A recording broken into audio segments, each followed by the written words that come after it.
Hoy el Señor se lleva más gloria todavía. Y cuando encuentro ese mismo sentir, el mismo Espíritu de Cristo que obra en mí, obrando en ustedes, obrando en otros hermanos que nunca he conocido y que proclaman la misma verdad, que enseñan la misma verdad, leen la misma Biblia y se esfuerzan por seguir al Señor. Entonces compartimos en la misma gracia, compartimos en el mismo Evangelio, leemos la misma Biblia, somos hermanos en Cristo. Y qué bendición pues estar aquí esta mañana. El texto que vamos a estudiar hoy es Filipenses capítulo 2, versículo del 1 al 11. Filipenses 2, del 1 al 11. Dice, por tanto, si sienten algún estímulo en su unión con Cristo, algún consuelo en su amor, algún compañerismo en el espíritu, algún afecto entrañable, llénenme de alegría teniendo un mismo parecer, un mismo amor, unidos en alma y pensamiento. No hagan nada por egoísmo o vanidad, más bien con humildad consideren a los demás como superiores a ustedes mismos. Cada uno debe velar no solo por sus propios intereses, sino también por los intereses de los demás. La actitud de ustedes debe ser como la de Cristo. Versículo 6. Quien siendo por naturaleza Dios, no consideró el ser igual a Dios como algo a qué aferrarse. Por el contrario, se rebajó voluntariamente, tomando la naturaleza de siervo y haciéndose semejante a los seres humanos. Y al manifestarse como hombre, se humilló a sí mismo y se hizo obediente hasta la muerte y muerte de cruz. Por eso Dios lo exaltó hasta lo sumo y le otorgó el nombre que está sobre todo nombre, para que ante el nombre de Jesús se doble toda rodilla en el cielo y en la tierra y debajo de la tierra. Y toda lengua confiese que Jesucristo es el Señor, para la gloria de Dios Padre. Si estuvieron aquí el día de ayer, ustedes saben que a mí me gusta hacer preguntas. Entonces, la pregunta de esta mañana en base a este texto es, ¿cómo debo vivir la vida cristiana? ¿Cómo debo vivir la vida cristiana? ¿Qué significa ser cristiano? Vivir de tal manera que las personas vean y digan, sí, él sigue a Cristo, sí, ella sigue a Cristo. ¿Cómo podemos hacer lo que Pablo menciona justo en el capítulo anterior, de comportarnos de una manera digna del Evangelio de Cristo? Él dice eso en Filipenses 1:27. Y para ser honesto, a veces la respuesta se complica. Después de todo, tenemos un libro grueso y pesado, la Biblia, de 66 libros inspirados por Dios, y como Pablo nos dice en 2 de Timoteo 3:16, todo lo que está escrito aquí, toda la Biblia, sirve para instrucción, a fin de que el siervo de Dios sea equipado para toda buena obra. Y si han leído la Biblia, yo espero que lean la Biblia constantemente. Si leen la Biblia, pueden notar que hay instrucciones en todas partes. Por ejemplo, en Romanos 12, Pablo nos dice que renovemos nuestra mente ¿para qué? Para comprobar la voluntad de Dios. En 2 de Pedro 1:5, el apóstol nos dice que hagamos una suma espiritual, una operación matemática de añadir ciertos elementos o características a nuestra fe. En el Salmo 1, el salmista nos exhorta a no caminar con los malos, sino más bien meditar en la ley, la instrucción de Jehová. Y ni de hablar de los 10 mandamientos en Éxodo 20, o las bienaventuranzas de Jesús en el Sermón del Monte, o su mensaje a las 7 iglesias en Apocalipsis 2 y 3.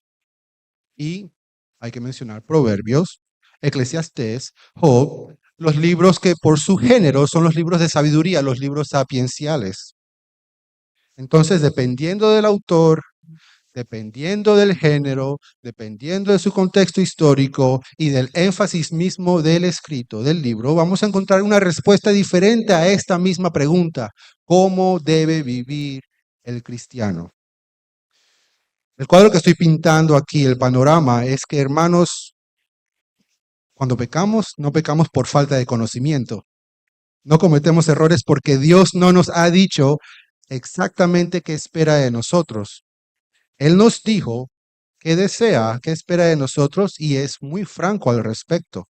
Y no solo eso, nosotros como cristianos estamos en una posición privilegiada porque ahora Dios, que muchas veces y de varias maneras habló a nuestros antepasados en otras épocas por medio de los profetas, en estos días finales nos ha hablado por medio de su Hijo. Hebreos 1, del 1 al 2. Entonces la Biblia enseña de muchas maneras la respuesta a esta pregunta: ¿cómo debo vivir la vida cristiana? Pero hay que andar con cautela. Debemos tener cuidado porque podemos cometer o podemos correr el riesgo de volvernos moralistas, volvernos legalistas. Nos volvemos personas que se enfocan en lo exterior nada más. Juzgo a otros basándome en lo superficial, las apariencias, lo que dice, lo que no dice, cómo me mira, cómo no me miró, por qué no me miró. Y peor aún, me juzgo a mí mismo, mi propio estado espiritual, sobre la base de lo material y lo superficial. Soy un buen cristiano porque hice esto y no hice aquello. Como cuando Marta, ¿se acuerdan de Marta, la hermana de María? Estaba tan ocupada cuando vino Jesús a visitarlos, ajetreada en la casa, y luego va a quejarse a donde Jesús, va a quejarse de María porque ella estaba escuchando a Jesús en vez de, no sé, barrer o trapear, en vez de lo que debería haber hecho. Pero Jesús le responde a Marta y le dice: Marta, afanada y turbada estás con muchas cosas, pero solo una es necesaria. María ha escogido lo mejor y nadie se lo quitará. Hermanos, nosotros podemos vivir como Marta en la vida cristiana. Podemos dar la respuesta que Marta hubiera dado en ese momento de su vida, antes de aprender esa lección en Lucas 10. Marta, ¿cómo debo vivir la vida cristiana? ¿De qué se trata la vida cristiana? Respuesta: haz esto, haz lo otro, no hagas eso, no mates, no robes, no mientas, no cometas adulterio. Acuérdate de ser pobre en espíritu, da la otra mejilla. No te olvides de añadirle a la fe virtud, conocimiento, dominio propio, constancia, devoción, todas esas cosas. Mateo 19 también vemos el joven rico que se acerca a Jesús y le pregunta cómo obtener vida eterna, y Jesús le responde de la misma forma: no mates, no cometas adulterio, no robes, no presentes falso testimonio, honra a tu padre y a tu madre, ama a tu prójimo como a ti mismo. Y vean que todas esas cosas son buenas, son agradables al Señor, son aceptas al Señor, y tenemos que decir sí, amén y amén. Pero el joven le responde: todos esos he cumplido, ¿qué más me falta? Y hay que darle crédito al joven rico porque él sabía que algo faltaba, ¿verdad? Él sabía que algo no andaba bien. Y el punto es el siguiente, hermanos: si reducimos la vida cristiana a una lista de quehaceres, perdemos la esencia de la fe en Cristo. Si reducimos la vida cristiana a una lista de quehaceres, perdemos la esencia de la fe en Cristo. Perdemos la mejor parte, nos falta algo. Y yo creo, es mi convicción, que el texto de esta mañana nos puede ayudar a tener una respuesta más completa y más bíblica, más centrada en la gracia de Dios. Y vamos a examinarlo en tres partes. Primero vamos a ver las bondades de Cristo, versículos del 1 al 4. Luego vamos a ver la humildad de Cristo, versículos 5 al 8. Y por último, vamos a ver la exaltación de Cristo, versículos 9 al 11, pero vamos a pasar más tiempo en la primera parte. El mensaje de esta mañana, el mensaje principal es: la vida cristiana se vive en servicio a los demás porque Dios me amó a mí primero. La vida cristiana se vive en servicio a los demás porque Dios me amó a mí primero. Otra manera de decir esto es que a la luz de todo lo que Cristo ha hecho por mí, yo puedo ser ese tipo de persona que refleja una vida de servicio e interés a los demás. Entonces vamos a desglosar esta idea en estas 3 secciones del texto. En la primera parte, el texto empieza con la frase "por tanto", que es un seguimiento lógico de lo que ya se ha dicho. En el versículo previo, Pablo menciona que a los filipenses se les ha concedido sufrir, además de creer, sosteniendo la misma lucha que ellos vieron en Pablo. Entonces Pablo alude a esa lucha en el primer capítulo de Filipenses. Dice Pablo: ustedes ven que estoy preso por Cristo, pero está bien porque el evangelio se está predicando, ya sea por envidia y rivalidad o con buenas intenciones. Filipenses 1:15. De todas maneras, Cristo es predicado y yo no voy a ser avergonzado, porque voy a ser librado de estas cadenas. Voy a ser librado de estas cadenas por medio de la liberación. Me van a soltar de la prisión o por medio de la muerte, porque vivir es Cristo y morir es ganancia, dice Pablo. Entonces yo quiero, hermanos filipenses, que ustedes aprendan de mí y no se desanimen cuando les toque a ustedes sufrir. Por lo tanto, Filipenses 2, hay ciertas cosas que tenemos en Cristo que les va a ayudar a vivir de cierta forma, de cierta manera, en este contexto de lucha y sufrimiento en el cual ustedes se encuentran. Y son estas, según aparece en el texto, versículo 1. Ánimo, hay versiones que dicen, ponen la palabra estímulo, consuelo de amor, koinonía es la siguiente palabra, se puede traducir como participación, convivio, compañerismo, comunión, afecto y compasión. Son estas 5 ideas, 5 bondades que Pablo está señalando aquí: ánimo, consuelo, comunión, afecto y compasión. Y quiero observar lo siguiente. Número 1, fíjense que son bondades que vienen de arriba para abajo. De arriba para abajo, del cielo a la tierra. Es decir, describen la realidad o la relación vertical entre Dios y el hombre, entre Dios y la persona que está en Cristo. Es ánimo en Cristo, según el versículo 1. Es ánimo en Cristo, es consuelo de amor, consuelo de su amor, es decir, su amor me consuela. Es compañerismo, comunión con el Espíritu. Es el afecto de Cristo. La misma palabra, por cierto, que se utiliza en el versículo 8 en Filipenses 1, donde Pablo dice que Él los ama con el entrañable amor de Cristo, Él los ama con el afecto de Cristo. Y es la compasión, que aquí yo entiendo como la compasión que nosotros recibimos de Dios. Todas estas cosas las tenemos en Cristo y provienen de Dios. Son acciones, son bondades, realidades que nosotros recibimos. Y el desafío para nosotros esta mañana es no simplificarlas a una mera declaración de que Dios me ama y ya. Hermanos, cuando leemos estas palabras, creo que debemos esforzarnos para comprender que indican verdades concretas en nuestra relación con Dios. Y es bueno y saludable meditar en esas verdades. Imagínate que te dieran un regalo, alguien te dona $1,000 en efectivo, con esos billetes de 100 que tienen el rostro de Benjamin Franklin.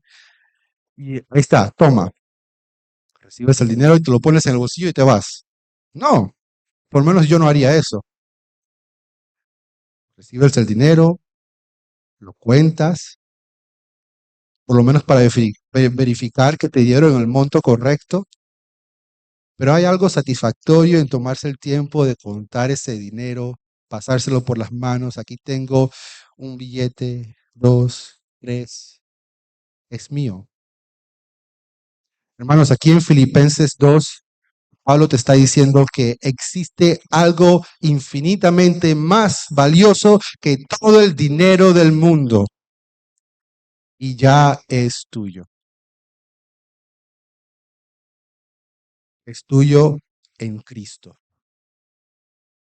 En Cristo tenemos ánimo o estímulo. En las epístolas paulinas, el ánimo es como que el puente que nos permite pasar de aflicción a esperanza. Por ejemplo, en 2 Corintios 7:4 dice, les tengo mucha confianza y me siento muy orgulloso de ustedes. Estoy animado en medio de nuestras aflicciones, no se desborda mi alegría. El ánimo de Cristo es el puente que te permite pasar de aflicción a esperanza. Y necesitamos ánimo cuando estamos sufriendo, ánimo en momentos difíciles, ánimos para perseverar, ánimo para seguir adelante frente a un futuro incierto. En Cristo tenemos consuelo en amor. ¿Dónde encontramos su amor consolador? Juan 3:16. Jesús me ama, dio su vida por mí. Y yo creo que el ánimo y el consuelo son como dos caras de la misma moneda, se parecen un poco. El ánimo te ayuda a levantarte, pero cuando te has caído, el consuelo te encuentra, amortigua esa caída. En Cristo también tenemos participación o comunión en el Espíritu. ¿Qué significa participar en el Espíritu? Significa que tenemos esa conexión con Dios por medio del Espíritu Santo que mora en nosotros.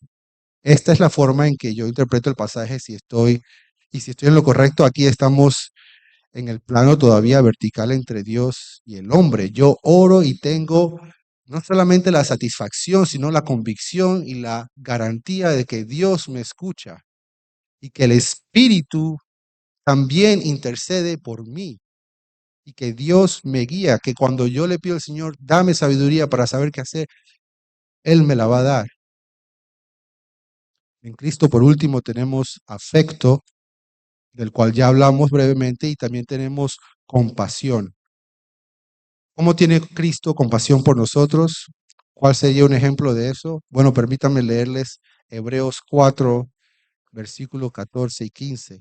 Por lo tanto, ya que en Jesús, el Hijo de Dios, tenemos un gran sumo sacerdote que ha atravesado los cielos, aferrémonos a la fe que profesamos, porque no tenemos un sumo sacerdote incapaz de compadecerse, incapaz de sentir compasión de nuestras debilidades, sino uno que ha sido tentado en todo de la misma manera que nosotros, pero sin pecado.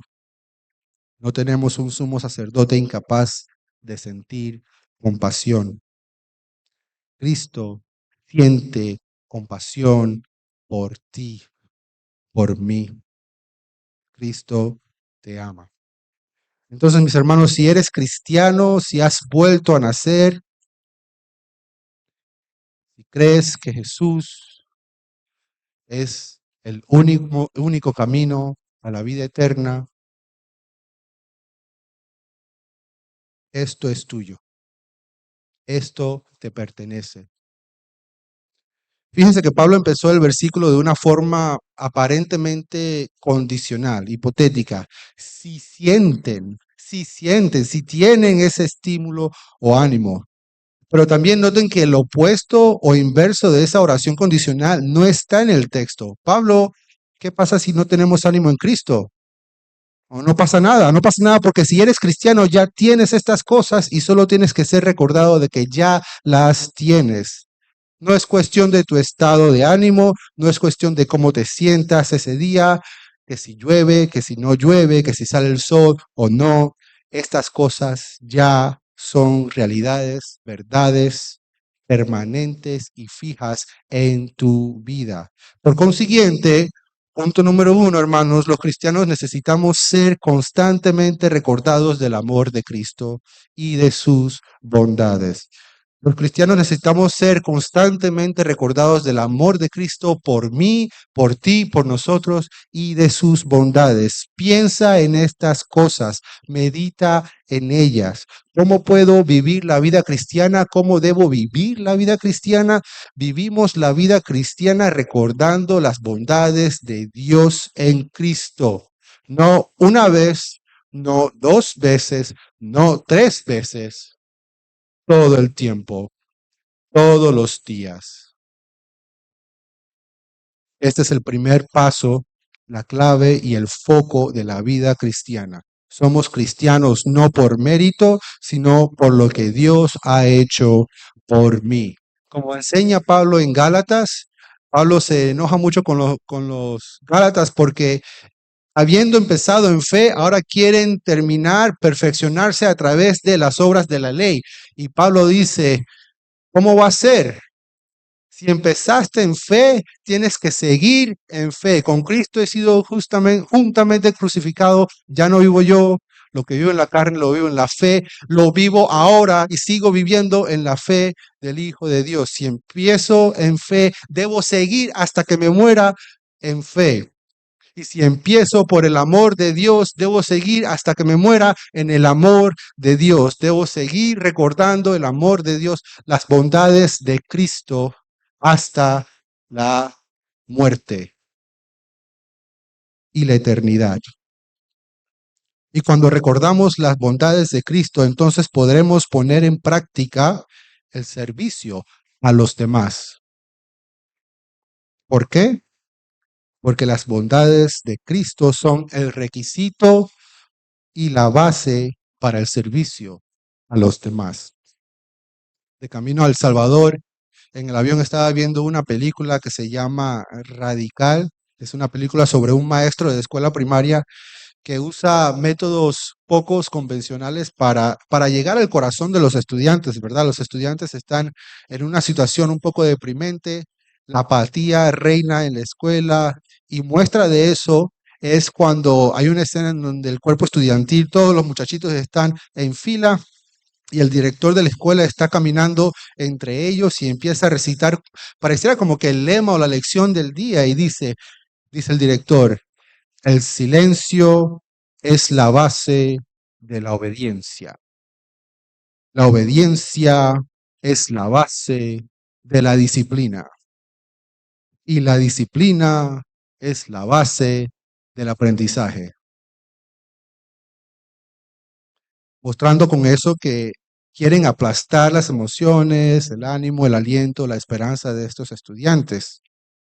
Y me captó la atención porque en lo que meditaba sobre este pasaje, me di cuenta que esa imagen, esa escena está completamente, diametralmente opuesta a la vida cristiana. No es lo que aprendemos en Cristo. El amor de Dios es la base de nuestro amor por Él y por los demás. El amor de Dios es la base de nuestra obediencia, no el silencio, sino lo que Cristo hizo por mí en la cruz. Es la base de todo lo que vamos a hacer como cristianos, es la base de mi vida cristiana. Puntualmente en este pasaje encontramos que las bondades de Cristo son la base, versículos 2 al 4, de unidad en la iglesia, son la base de humildad o desinterés. No estoy interesado en mí mismo, no estoy pensando en mí mismo. Y son la base del cuidado por los demás. Versículo 4. Unidad, versículo 2. Humildad, versículo 3. Cuidado por los demás. Versículo 4. La idea para traer estos 4 versículos juntos es que no podemos practicar estas cosas sin antes considerar cuán bueno ha sido y cuán bueno es ahora Cristo para mí. Si quiero ser un buen miembro de la iglesia, entonces necesito ver las bondades de Dios primero. En el capítulo 1, versículo 9, Pablo ora de manera tal que los filipenses crezcan aún más en amor. Y en Filipenses 2 tenemos otra pieza de ese rompecabezas. ¿Cómo puedo crecer en amor? ¿Cómo puede mi amor incrementar aún más? Bueno, si quiero que mi amor crezca, necesito ver el amor de Dios primero. Primera de Juan 4:19, nosotros amamos porque Él nos amó primero. ¿Cuál es entonces tu deber como cristiano, como miembro de tu iglesia, como hermano? ¿Cómo debes vivir la vida cristiana? Debes vivir la vida cristiana recordando las promesas y las bondades de Cristo. Debes vivir la vida cristiana recordando las bondades de Cristo. ¿Has hecho eso hoy? ¿Hoy te acordaste de las bondades de Cristo en tu vida? Las cosas pequeñas, cómo Dios responde, contesta tu oración. Hoy te acordaste de que no mereces estar aquí y que Jesús murió por ti y cargó con tus pecados. O viniste a la iglesia porque te pusiste en modo automático, hoy es domingo, está lloviendo, no hay nada más que hacer. Así que bueno, vamos a un lugar techado y pasar tiempo juntos. ¿Te acordaste hoy de que Cristo te ama, de que en Cristo tienes ánimo, consuelo? En Cristo hay conexión, comunión con el Espíritu. En Cristo hay perdón de pecados. Todos los días debemos ejercer esa práctica de recordar. Recuerda, recuerda, recuerda las bondades de Cristo. Pasando a los siguientes versículos 5 al 8, Pablo nos da el ejemplo mismo de Cristo, de cómo Él vivió una vida de servicio, humildad e interés en los demás. El texto dice que Cristo también practicó las cosas descritas en los versículos 2 y 4. Entonces vemos, número 1, su actitud, versículos 5 al 6. La actitud de ustedes debe ser como la de Cristo. Ok, ¿cuál es? Que siendo por naturaleza Dios, no consideró ser igual a Dios como algo a que aferrarse. En Cristo también vemos su humildad en acción al convertirse en humano. Dice el versículo 7, por el contrario, se rebajó voluntariamente, tomando la naturaleza de siervo y haciéndose semejante a los seres humanos. Humildad en acción. No fue suficiente para Cristo pensar, qué humilde soy. Lo llevó a cabo, tomó acción.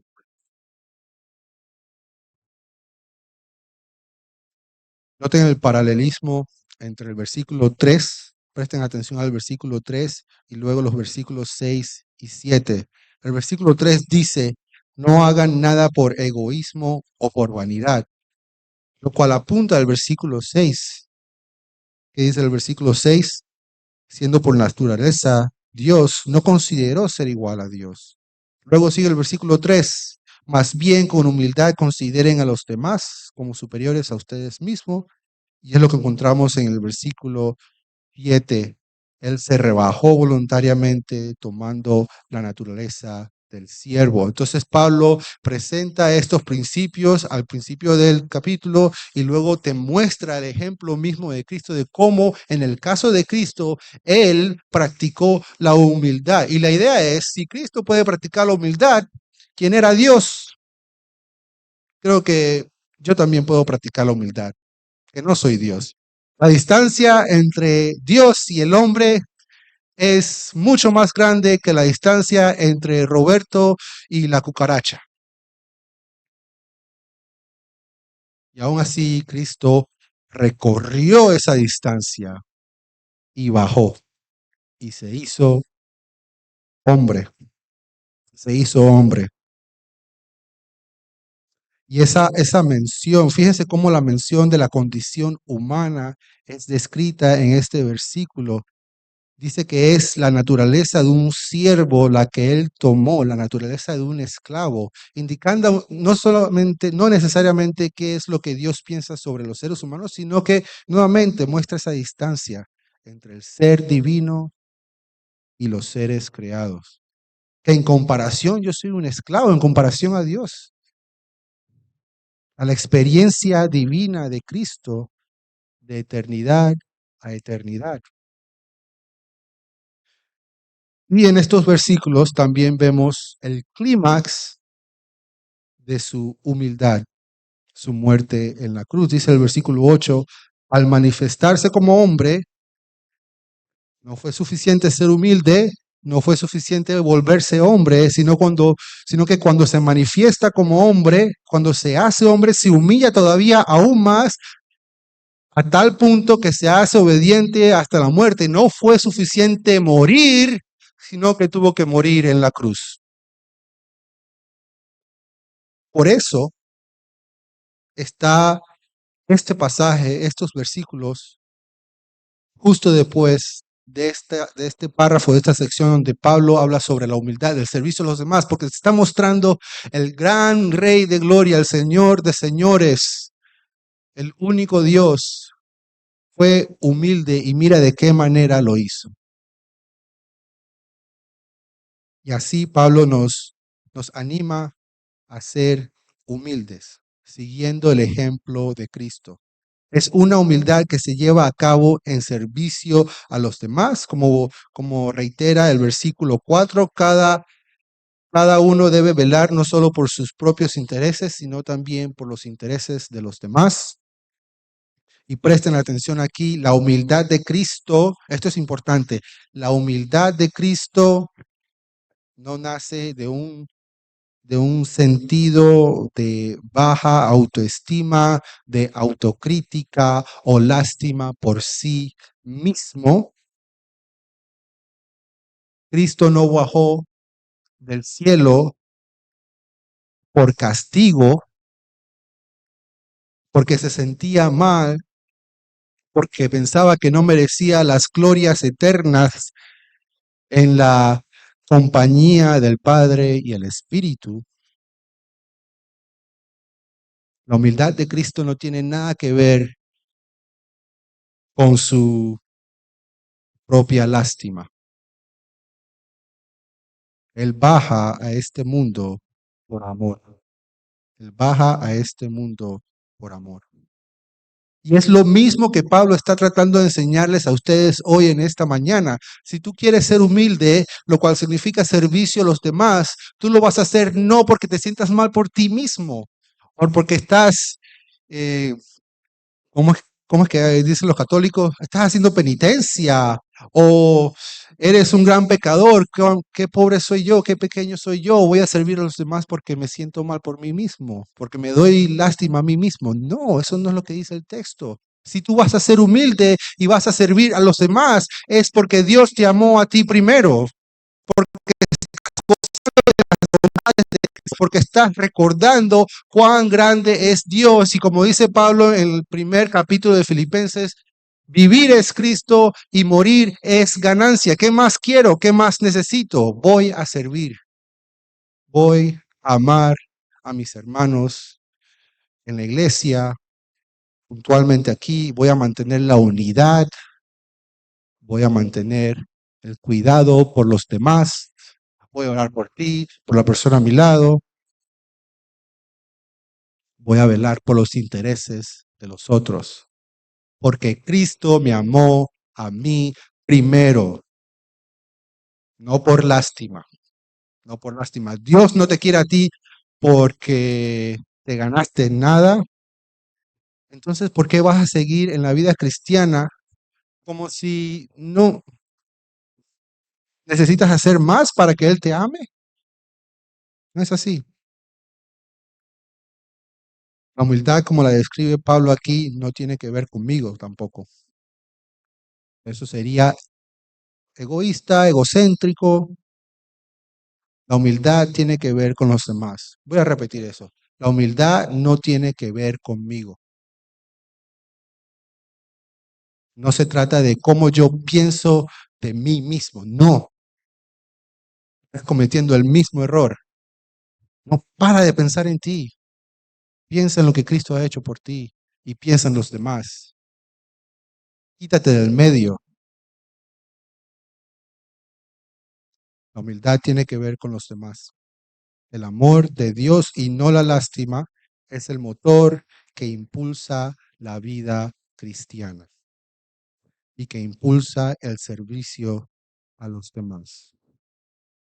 Por último, pasando a los versículos 9 al 11, vemos la exaltación de Cristo. ¿Y cuál es el punto de la humildad y la exaltación de Cristo en este pasaje? Yo creo que Pablo nos está mostrando que no hay nada de malo con ser humilde, con servir a los demás. Es algo bueno, de hecho es algo muy bueno porque mira lo que le sucedió a Cristo. Por eso, versículo 9, por eso, porque Cristo se humilló a sí mismo, Dios lo exaltó hasta lo sumo, le otorgó el nombre que está sobre todo nombre, para que ante el nombre de Jesús se doble toda rodilla en el cielo y en la tierra y debajo de la tierra, y toda lengua confiese que Jesucristo es el Señor, para gloria de Dios. Excelente pasaje, pero las primeras palabras son muy importantes. Por eso, porque Cristo se humilló.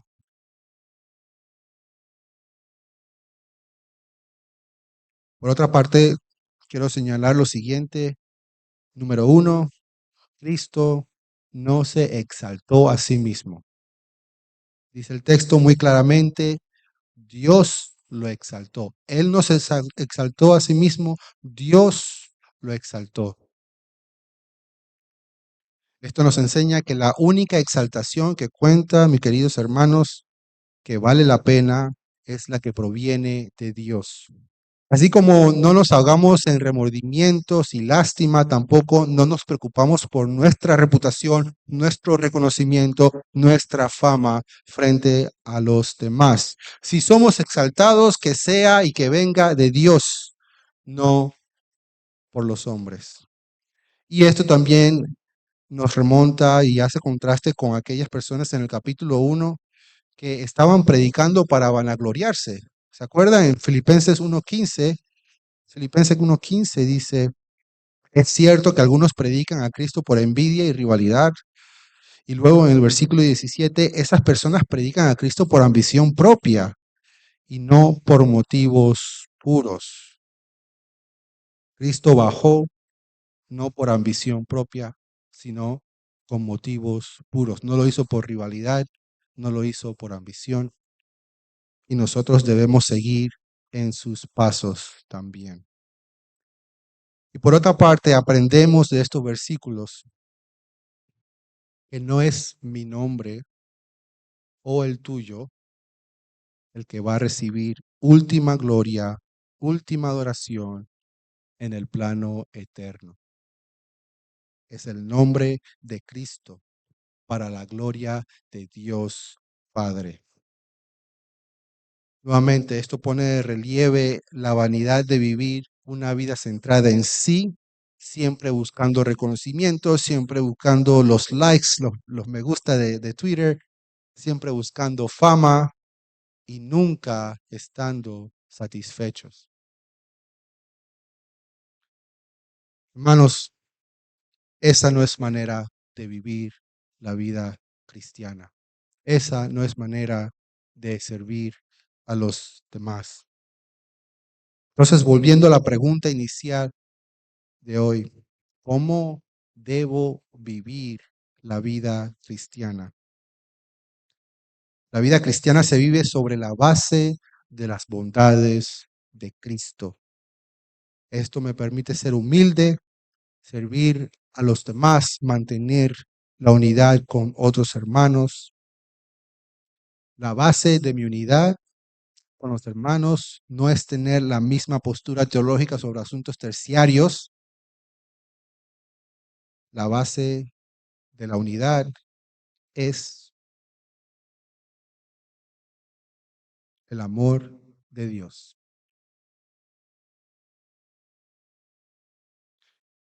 No es que si veo o no veo el amor de Dios.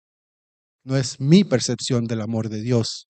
La base de la unidad en la iglesia es el amor de Dios que ya tienes. Y tienes que acordarte, recuerda, el Salmo 1 es uno de mis salmos favoritos. Exhorta a la persona a meditar en la ley de Dios día y noche. Permítame leer el Salmo 1 para cerrar. Bienaventurado el que no sigue en consejo de los malos, ni se detiene en la senda de los pecadores, ni se sienta en la silla de los escarnecedores, sino que en la ley del Señor, en la instrucción de Jehová, medita día y noche.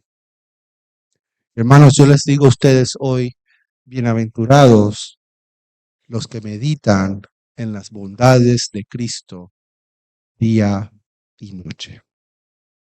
Vamos a orar. Dios te bendiga.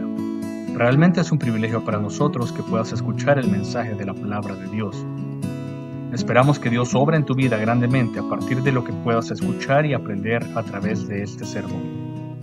Sin embargo, creemos que solo este sermón es insuficiente y no debería de suplantar por ningún motivo tu asistencia a una iglesia local.